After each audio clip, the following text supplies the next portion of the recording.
네, 반갑습니다. 저번 시간까지 해가지고 우리가 철근 콘크리트에 들어가는 그 철근, 영어로 하면 이제 리바라고 하는데 걔네들에 대한 전체적인 큰 그림 강의는 어느 정도 마무리가 된 것 같습니다.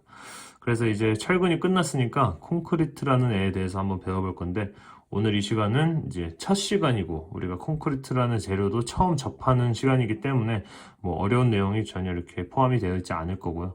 그리고 또 첫 시간은 저는 항상 그냥 뭐 보고 듣고 그냥 바로 이해가 될 수 있는 만한 그런 이제 ASMR 같은 그런 이제 강의를 좀 추구하니까 그런 생각을 좀 해주시고 영상을 좀 봐주셨으면 좋겠습니다.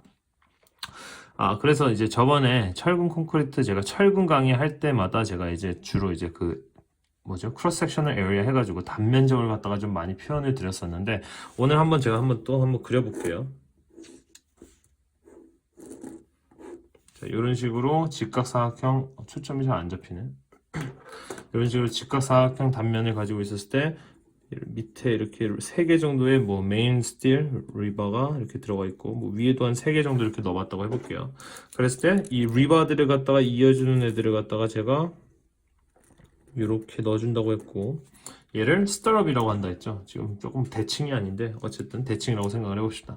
자, 그렇다면 얘를 갖다가 우리는 이번에 옆에서 보는 엘리베이션 뷰를 갖다가 한번 그려보자라는 거예요. 자, 그러면은 이렇게 생겼겠고 얘가 그냥 심플 빔이라고 생각해 볼게요. 심플 빔이라는 것은 맨 왼쪽에 이렇게 핀 지지가 있을 것이고 오른쪽에 롤러 서포트가 있겠죠. 그 상태에서 이제 밖에서 보면은 사실 이 철근들은 보이지 않을 텐데 우리가 이 철근까지 한번 보여질 수 있다라고 한번 생각을 해봅시다.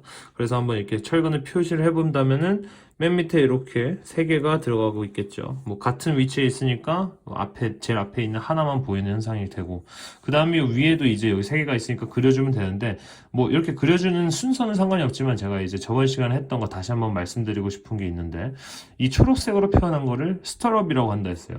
이 스트럽을 갖다가 여기 넣어주는 이유는 여러 가지 있지만 그 중에 하나가 뭐냐면은 바로 이 철근 콘크리트 빔을 만들 때 시공 현장에서의 그 편의성을 위해서 이 스트럽을 갖다가 넣어준다라고 했죠. 그 말은 즉슨 이 맨 처음에 밑에 있는 메인 스틸들을 이렇게 3개를 플레이스먼트 시킨 다음에 여기에 이렇게 해당하는 스트럽들을 이렇게 먼저 깔아주자라는 거죠. 다음에 뭐 대충 뭐 이렇게 5개 썼다고 해보고 그 다음에 만나는 이 스타럽과 이 메인 빔들이 만나는 요 포인트들을 다 철사로 이어주자라는 거죠. 그 다음에 그렇게 되면 이제 요 철근들이 다 이렇게 한 덩어리가 돼 있잖아요. 그러니까 한 묶음이 돼 있을 때 이 위에다가 이제 이렇게 3개를 또 이렇게 걸어주자라는 거죠. 그러면은 얘네가 뭐 떨어지지 않고 이렇게 나중에 콘크리트 부을 때까지도 이렇게 고정적으로 이제 위치돼 있을 수 있으니까 이렇게 해보자라는 거죠. 역시 마찬가지로 요 만나는 모든 지점들을 철사를 이용해서 다 묶어준 상태에서 그렇게 되면 이제 완전히 이 위에 있는 위에 있는 스틸들과 밑에 있는 스틸들 그리고 이 스트럽들이 전체적으로 한 덩어리가 됐겠죠. 그 전체적으로 한 덩어리가 된 애들을 여기다가 플레이스먼트 딱 시킨 다음에 마지막에 콘크리트를 갖다가 이렇게 부어주는 겁니다. 그래서 그 콘크리트가 나중에 굳으면은 이런 식으로 이제 콘크리트 빔이 되는 건데 제가 여기서 지금 하고 싶은 말은 뭐냐면은 물론 이제 우리가 이 철골 공사를 먼저 끝내고 그러니까 이 철근 공사를 먼저 끝내고 콘크리트를 나중에 부어줘야 한다라는 그런 베이직 스텝은 이제 제가 말씀을 드렸습니다. 근데 여기서 이제 의문이 드는 거는 콘크리트는 부어줘야 된다라고 이제 제가 표현을 했죠. 자, 부어준다라는 것은 결론적으로 말하면 이 콘크리트라는 애가 콘크리트 영어로는 이렇게 쓰겠죠. 이 콘크리트라는 그 본연의 재료는 사실 얘는 액체 상태를 나타내고 있다는 거죠. 그래서 이 액체 콘크리트를 갖다가 먼저 이 철근 공사가 끝난 곳에다가 이 액체 콘크리트를 갖다 이렇게 붓고 그 다음에 기다리는 거죠. 이제 얘가 굳을 때까지 기다리게 되면은 얘네가 나중에 이런 식으로 우리가 원했던 이런 직각사각형을 단면으로 가지고 있는 이런 이제 심플 빔을 갖다가 우리가 뽑아낼 수 있는 겁니다. 자, 그래서 제가 오늘 강의에서는 그럼 이 액체 상태 본연의 콘크리트를 제작하는 데서는 어떤 재료들이 이제 사용이 되고 그 제작이 되어져 있는 액체 상태의 콘크리트를 갖다가 이 시공 현장까지 어떻게 해서 운송을 해가지고 여기서 갖다가 시공을 할 것인지에 대해서 좀 강의를 좀 준비해 봤습니다.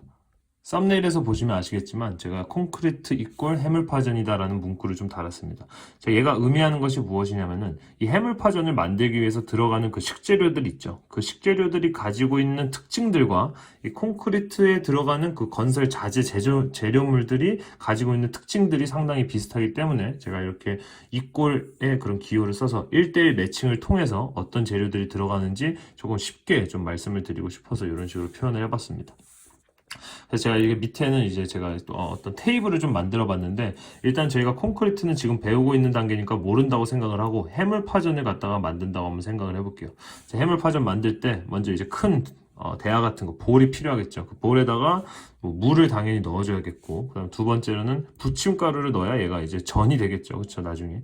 그다음에 뭐 소금과 후추를 넣어서 얘를 조금 간을 할 필요가 있겠고, 그다음 마지막으로 이 해산물과 파를 넣어야 이 해물파전이 되는 거죠. 뭐 해산물이라고 하면은 뭐 오징어가 될 수도 있겠고, 뭐 조개도 넣을 수 있겠고, 뭐 여러 가지 이제 다양한 해산물 넣으면 넣을수록 더 맛있어지겠죠. 그래가지고 그 1, 2, 3, 4번을 다 이렇게 시그마 해라. 다 갖다 더하면은 얘가 해물파전 반죽이 됩니다. 그렇죠? 얘를 더하기만 하는 게 아니고 더해서 잘 믹스를 시켜줘야 되죠. 그래서 해물파전 반죽이 생기면은 걔를 갖다가 그 후라이팬에다가 이렇게 붙여주면은 걔가 해물파전이 되는 거죠.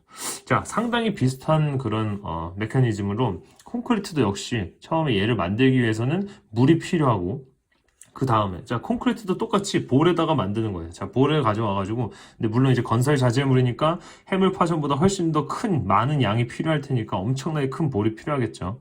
그 볼에다가 일단 첫 번째로 물이 당연히 필요하겠고, 뭐 이 재료들은 뭐 순서대로 넣는다라는 말은 아니고 그냥 제가 필요한 재료만 갖다가 이렇게 표시를 한 겁니다. 자, 일단 첫 번째로 물이 필요하고, 그리고 부침가루라는 이 재료가 가지고 오는 특징은 뭡니까?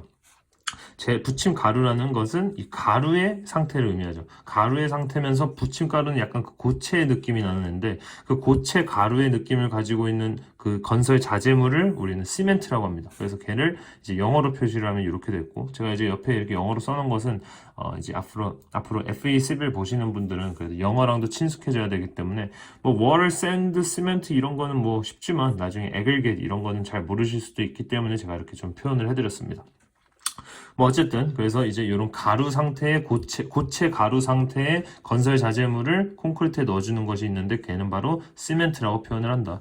그리고 세 번째, 소금, 후추를 해물파전에서 넣는데 얘네들이 가지고 오는 이 재료의 특징은 뭐냐? 뭐 얘네들이 맛을 첨가해주고 그런 향신료지만 그게 우리 궁금한 게 아니고, 얘네 재료들이 자체적으로 가지고 오는 그 특징은 뭐냐면 얘네들은 그 알갱이 입자를 가지고 있죠. 한 요 정도 아주 작은 알갱이 입자인데 얘네들을 갖다가 건설 자재물을 사용한다면은 우리가 모래를 갖다가 사용을 하면 됩니다. 그래서 모래는 영어로 샌드라고 하는 거죠.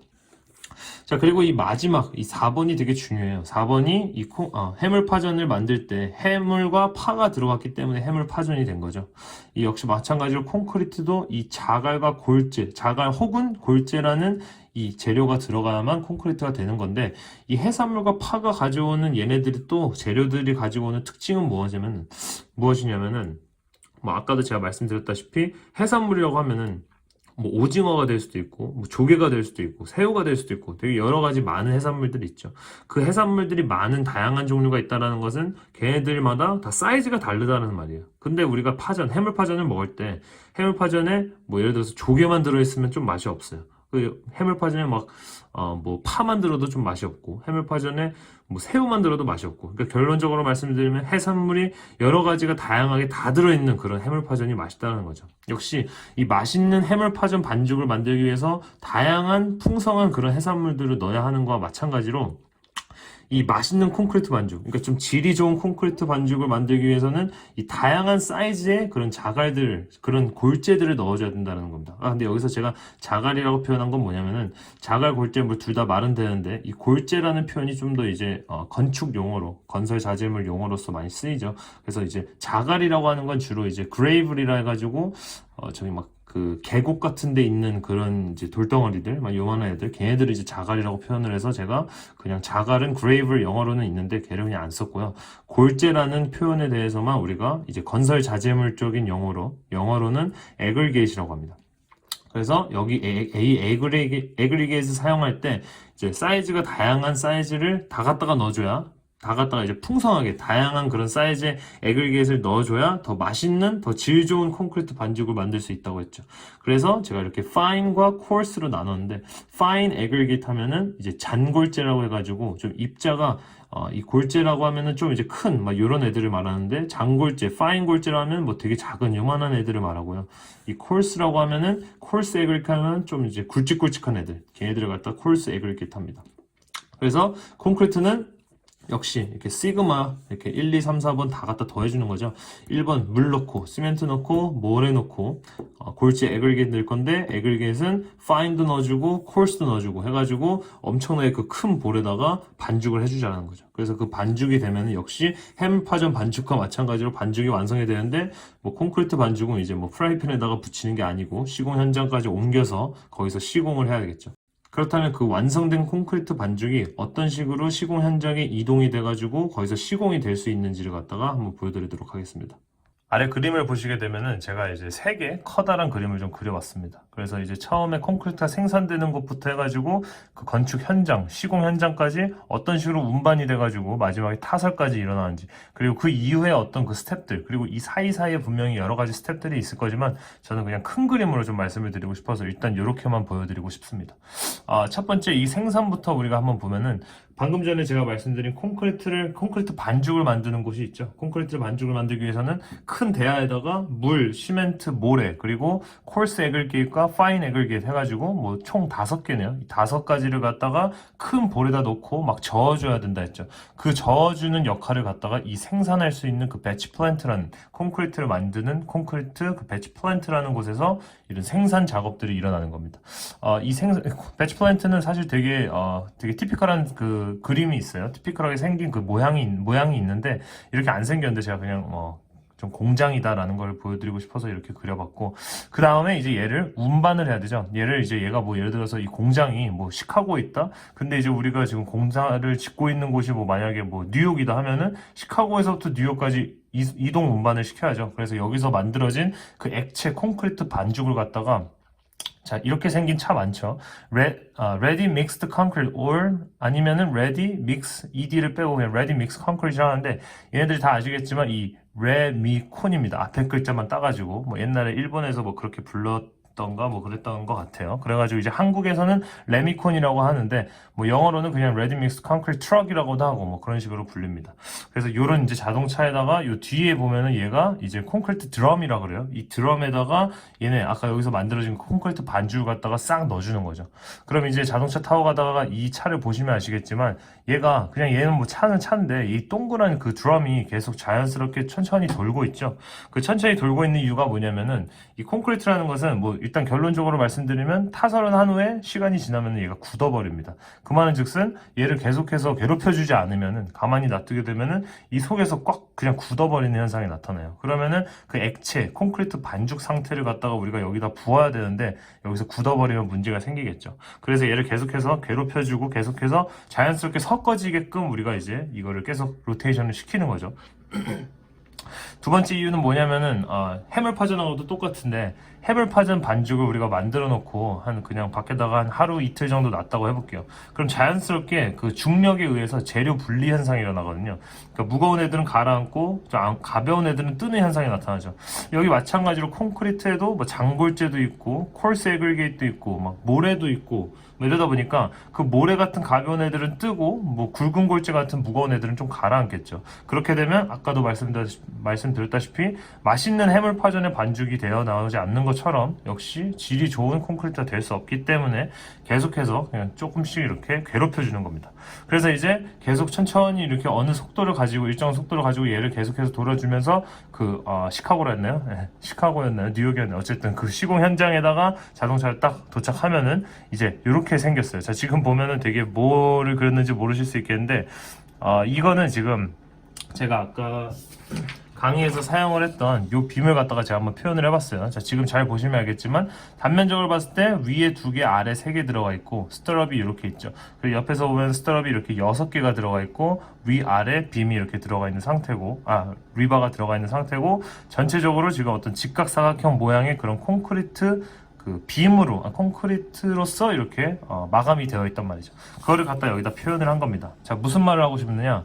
이 콘크리트라는 것은 액체 상태이기 때문에 액체 상태를 그 콘크리트 고체 상태의 콘크리트로 바꾸면서 동시에 이런 어떤 우리가 정해져 있는 이런 모양으로서 좀 이쁘게 만들고 싶다 라고 했을 때 뭐가 필요하냐? 바로 이 거푸집이라는 것이 필요합니다. formwork이라고 하는데 이 거푸집 공사가 이 철근 공사가 일어나고 거푸집 공사가 동시다발적으로 일어난 상태에서 이 콘크리트가 딱 타설될 준비가 완벽하게 되어 있는 상태를 제가 그림으로 좀 그린 거예요. 그래서 지금 여기 옆에를 보면은 요거 같은 경우는 뭐 주로 이제 콘크리트 빔을 만든다. 여기 보시면은 빔이 밑에 3개 들어가 있고, 빔이 아니죠. 메인 리버가 3개 들어가 있고, 위에 2개가 들어있는 단면이고, 스트럽이 하나, 둘, 셋, 넷, 다 6개. 뭐 제가 일정한 스페이싱은 못 그렸는데 대충 이렇게 표현을 한 거고, 그리고 이제 얘네들 옆에 이렇게 서져 있는 얘는 이제 주로 거푸집을 갖다 나무로 주로 쓰거든요. 뭐 여러 가지 다른 것들도 쓰겠지만 어쨌든 나무를 갖다가 그냥 이렇게 그려준 거고, 얘는 뭐냐? 얘가 이렇게 딱 서 있을 때 이 가운데다가 이제 이 안쪽에다가 이제 콘크리트를 막 이렇게 붓는 거죠. 얘가 가득 찰 때까지, 그쵸?